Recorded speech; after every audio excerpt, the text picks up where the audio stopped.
But first, we must note that we have not one, but two people on this program tonight who left their political parties after their careers in politics ended. Campbell, of course, left the Liberal National Party, and Tom Kenyon, who, as I said before, is a former Labor minister from South Australia, has left the ALP. And it's no wonder people are leaving the ALP. They've become too woke, too lefty, too greeny. They are no longer the Workers' Party. I mean, it's called the Labor Party because it's meant to represent labourers. Now, I'm sure Tom can speak to this in a minute, but don't just take it from me. Keith de Lacy was the Queensland Treasurer from 1989 to 96 under the Wayne Goss Labor government.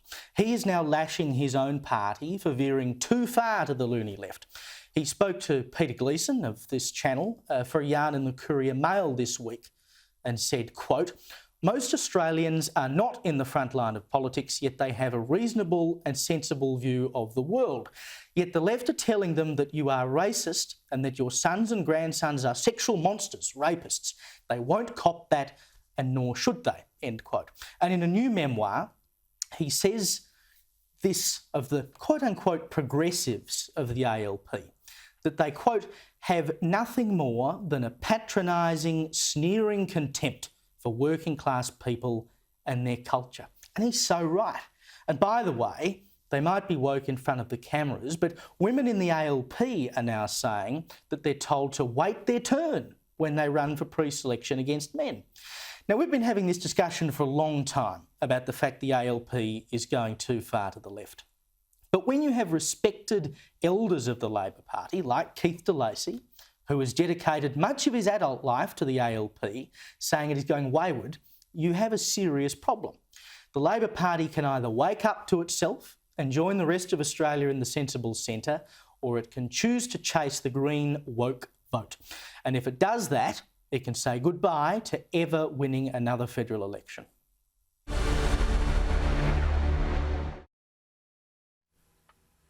Now, Tom, you left the ALP, you were a minister, you got to the highest ranks of the Labor Party, and you are bringing back family first. Why did you leave the Labor Party?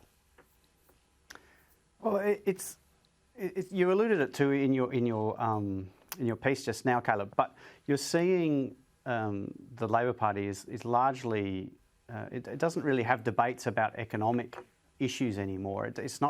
It's moving away from being an economic party that it was founded to be, to improve the economic life of working people. And it is becoming a social issues party. And you're seeing that right across in the states and in the country, in the federal government as well. And a lot of those social issues that you're seeing are moving a long way to the left. So when I joined the Labor Party in the 1990s, early 1990s, I was from a strong tradition of the Labor Party, that sort of Catholic right of the Labor Party.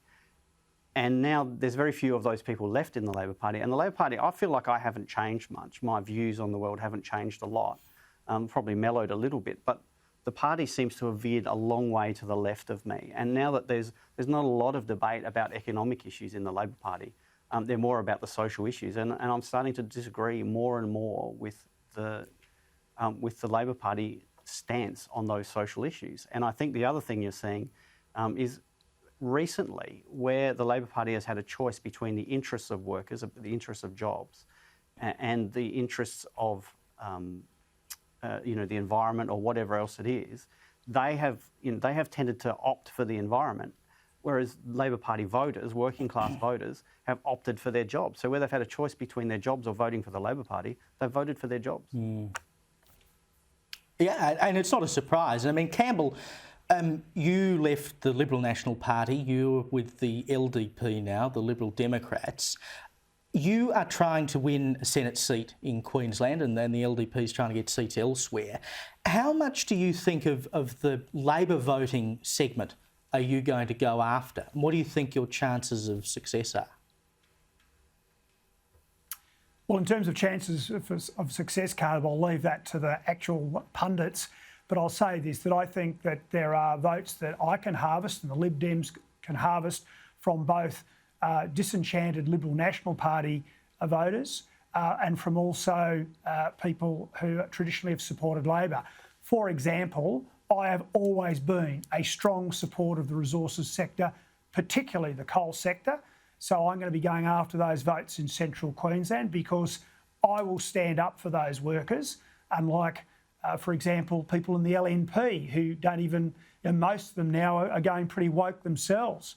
And of course, I agree with Tom in terms of what he was alluding to about the ALP abandoning them. Albo's going to make a big play to go after again. Scott Morrison will be after those votes, but remember the Prime Minister who took a lump of coal into the Parliament a few years ago now is busy selling us out to global climate targets and the like.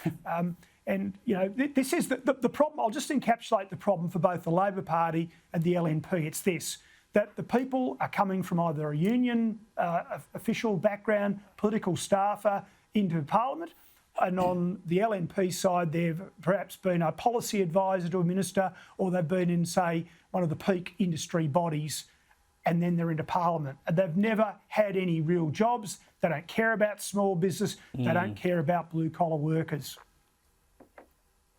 And that's, you look at Queensland at the last federal election. That was such a whitewash for the Labor Party. That was why they lost the federal election, because people in Queensland voted for their jobs. And Kosher, if blue-collar workers don't have a Labor Party to fall back on, what can they actually rely on? Who's going to stand up for them, particularly when, as Campbell says, even the Libs are going a bit woke now?